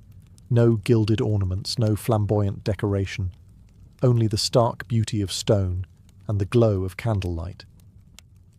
For Muslim chroniclers, Krak was a nightmare. The fortress resisted repeated assaults and stood as a nearly impregnable bastion during the height of the Crusades. Saladin himself attempted to take it, but even his formidable armies could not breach its walls. Only in 1271, after decades of defiance, did the fortress finally fall to Sultan Baybars. Even then, legend holds that the defenders surrendered not through force, but through a forged letter tricking them into believing their masters had ordered retreat. To this day, Krak des Chevaliers is regarded as one of the finest examples of medieval military engineering in the world. Its walls tell a story not just of stone and mortar, but of ideology, the merging of knightly discipline with monastic devotion. For the Templars and their peers, Krak was more than a fortress. It was the crown jewel of a sacred war, a monument to the belief that faith could be defended with both prayer and steel. While the Holy Land drew most of the Templars' fame, their castles in Portugal tell a different but equally fascinating story. Here, on the far western edge of Europe, the Order played a vital role in the Reconquista, the centuries-long struggle to reclaim Iberia from Muslim rule. Portuguese kings quickly recognized the Templars as invaluable allies, granting them lands and resources in exchange for their military support. In return, the knights built fortresses that anchored the Christian frontier and helped forge the identity of the emerging Portuguese nation. One of the most iconic of these strongholds is Tomar, founded in 1160 by Grand Master Gualdim Pais. Rising on a hill above the Nabão River, Tomar became the Templars' headquarters in Portugal and later one of the most important commanderies in Europe. Its round church, inspired by the Holy Sepulchre in Jerusalem, symbolized the Order's direct link to the sacred sites of the Crusades. Unlike the austere chapels of the East, Tomar blended military utility with artistic flourishes, foreshadowing the fusion of Templar and Portuguese culture. But Tomar was not alone. Across central Portugal, the Templars erected a chain of fortresses, Almirol, perched dramatically on a rocky island in the Tagus River, Monsanto, carved into granite cliffs, and Pombal, controlling vital roads.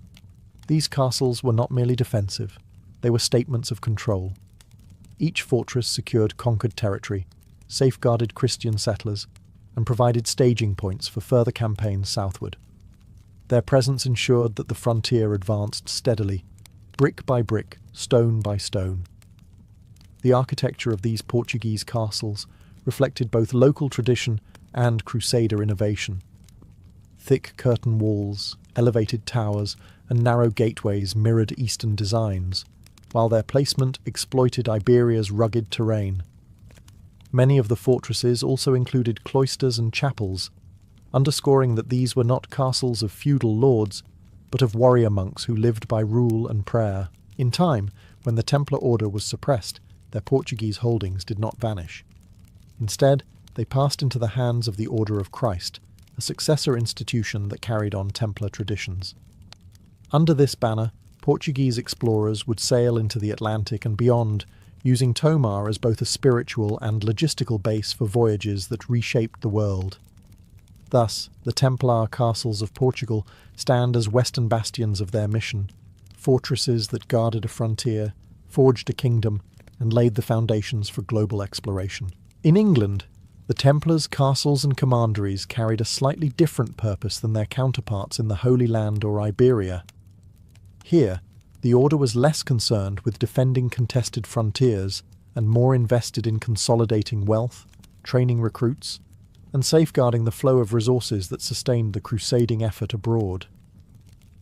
Yet their English strongholds still bore the unmistakable stamp of Templar architecture, an austere blend of martial utility and spiritual devotion. The most famous of these was the Temple in London, established in the mid-12th century.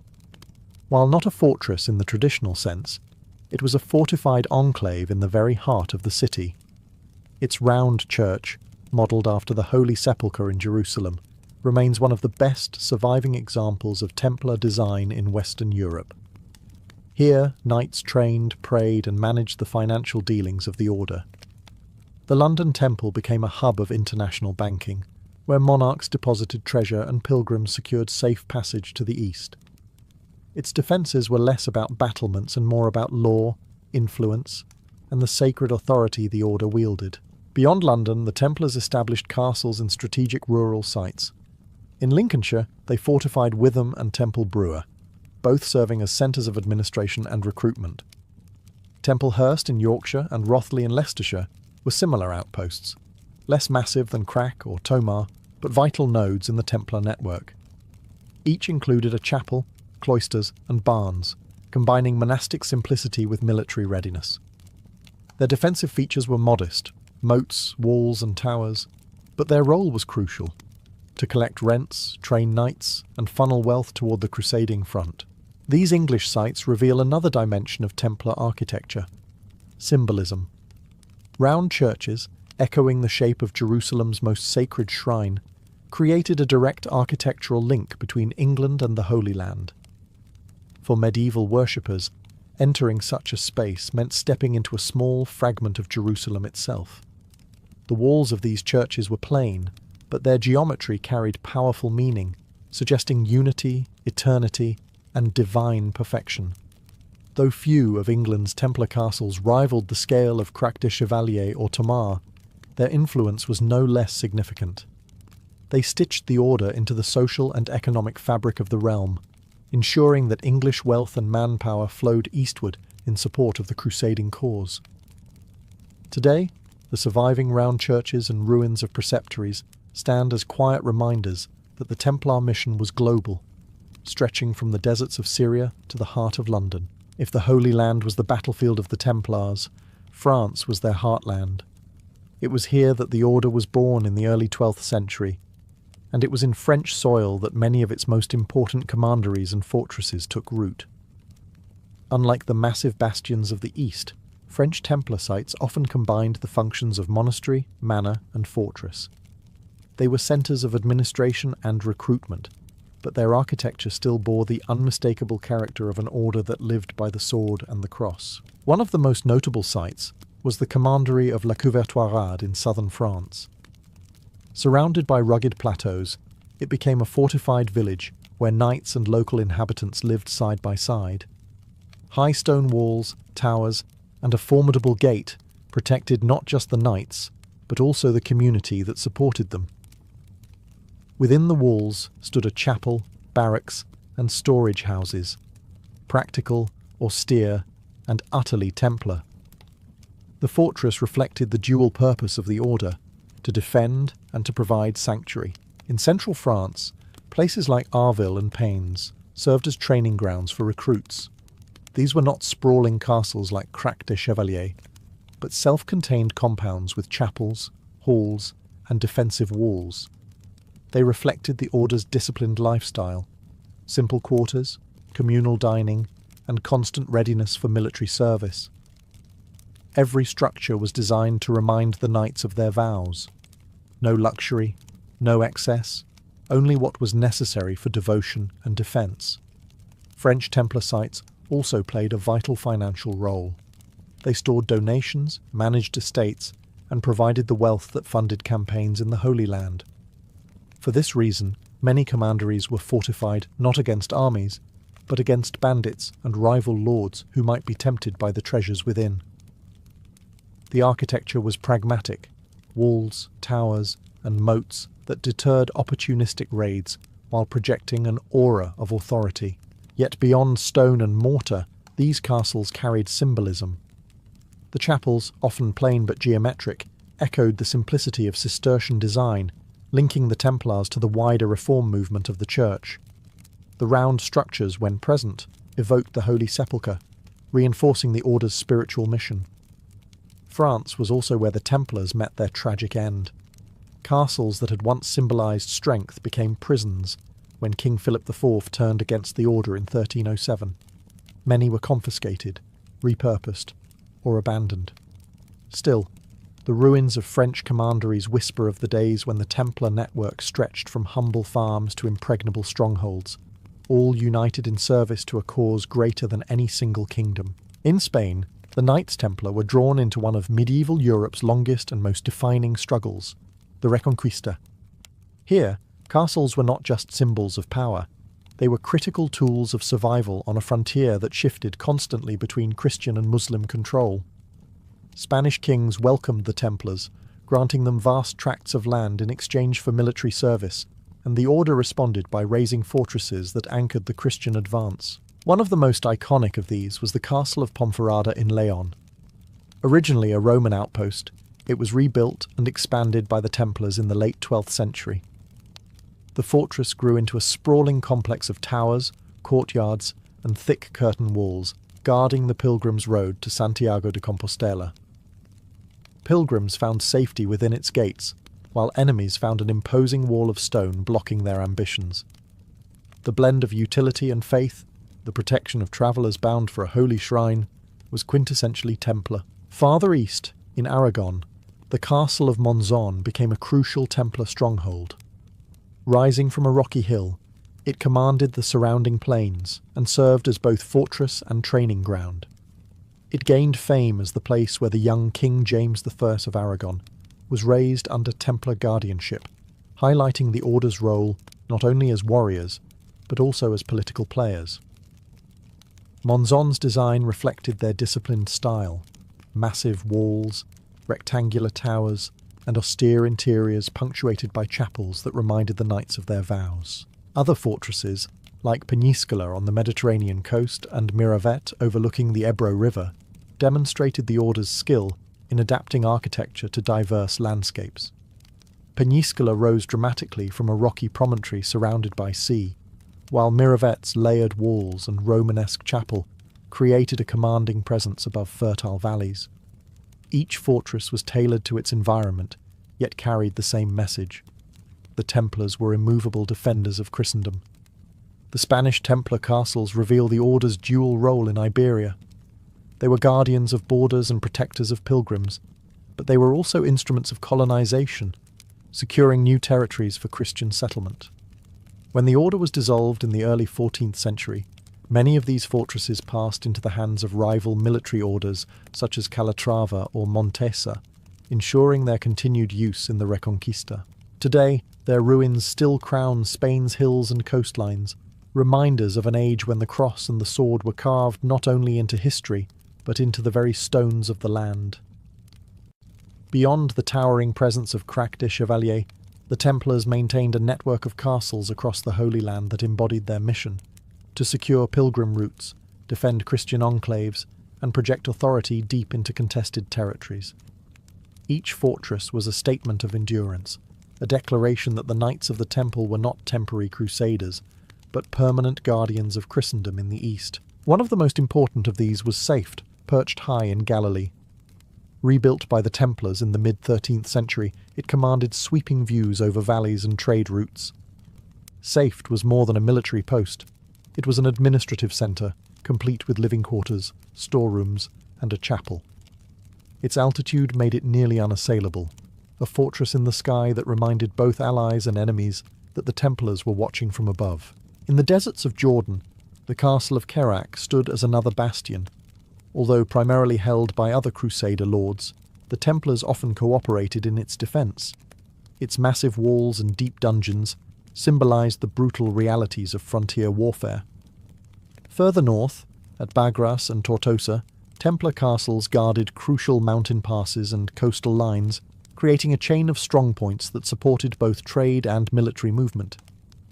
Each fortress worked not in isolation, but as part of a larger system, allowing the order to respond rapidly to threats. These Holy Land castles shared common features: concentric walls, narrow gates, and towers positioned for maximum defence. Yet within their hard exteriors lay chapels that anchored the knight's spiritual life. Daily prayers and masses punctuated the routines of garrison duty, reminding the brothers that their labour was as much service to God as it was to strategy. For Muslim chroniclers, these castles were symbols of foreign intrusion, but also grudgingly admired for their engineering. Siege after siege tested their walls, with some fortresses holding out for months or years before succumbing. Even when they fell, they left behind legends of resistance that magnified the Templars' reputation. Ultimately, the loss of the Holy Land in the late 13th century marked the decline of these castles. Many were dismantled or absorbed into Muslim fortifications.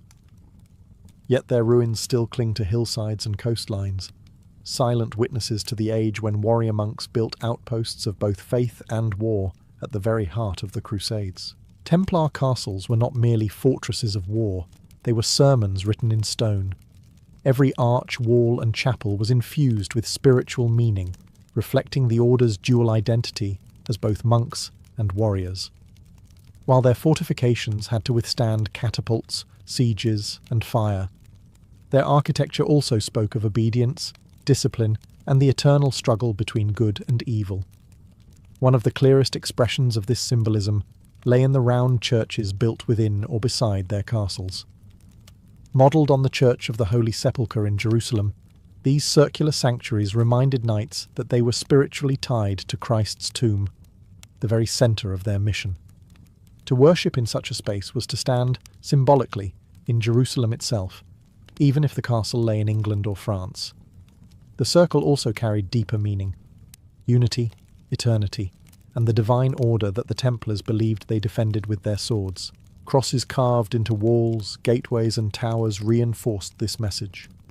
Sometimes painted in red, sometimes cut directly into stone, the cross reminded all who entered that the fortress belonged not to a lord or king, but to Christ. The red cross on the knights' mantles was mirrored in their architecture, turning their castles into visual extensions of their vow. Even the placement of castles carried spiritual undertones. High hilltops symbolized divine watchfulness, as if the fortress itself were an earthly counterpart to a heavenly citadel. Castles that guarded pilgrim routes doubled as metaphors of protection, suggesting that the Order's mission was not only military, but also pastoral, guiding souls as well as defending bodies. The interior spaces too reflected monastic discipline. Chapels were often simple, devoid of luxury, their plain walls emphasizing humility. Living quarters were austere, reminding the knights daily of their vows of poverty. Even the refectories where they shared meals were designed to embody equality. Long tables without seats of honor, reinforcing that all brothers stood equal before God.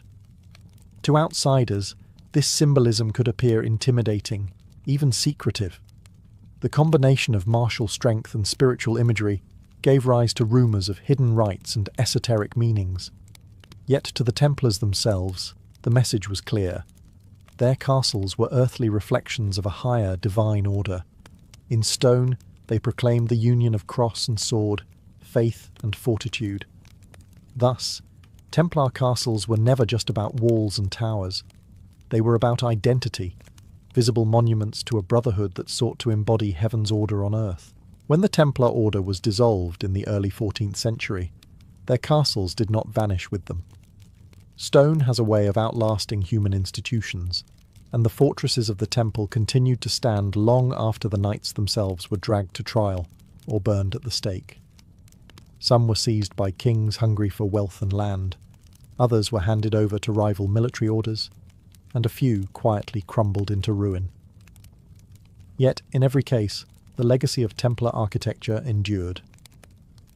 In Portugal, many castles were absorbed by the Order of Christ, the Templars' official successor.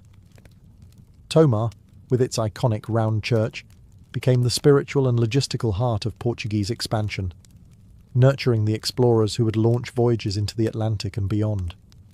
The very stones that once guarded pilgrim roads now formed the cradle of global exploration.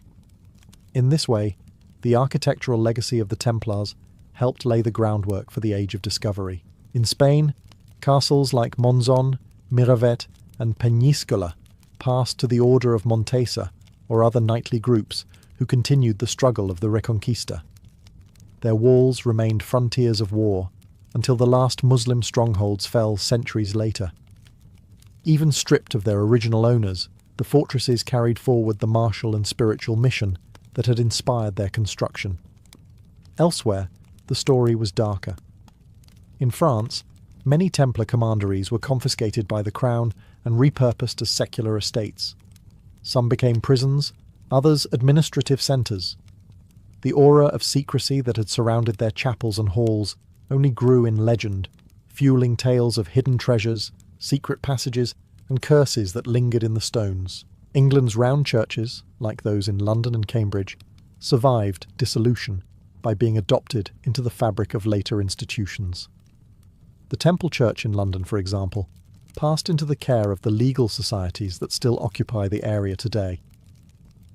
The Templar imprint remained not just in architecture, but in cultural memory, symbols of loyalty, mystery, and betrayal. Today, many of these castles stand as ruins visited by tourists, while others still serve as places of worship or community. They remind us that the Templars' story is not just one of trial and execution, but of endurance. Their castles, blending military ingenuity with spiritual symbolism, outlived their builders. In stone, the Templars achieved what they could not in politics: permanence.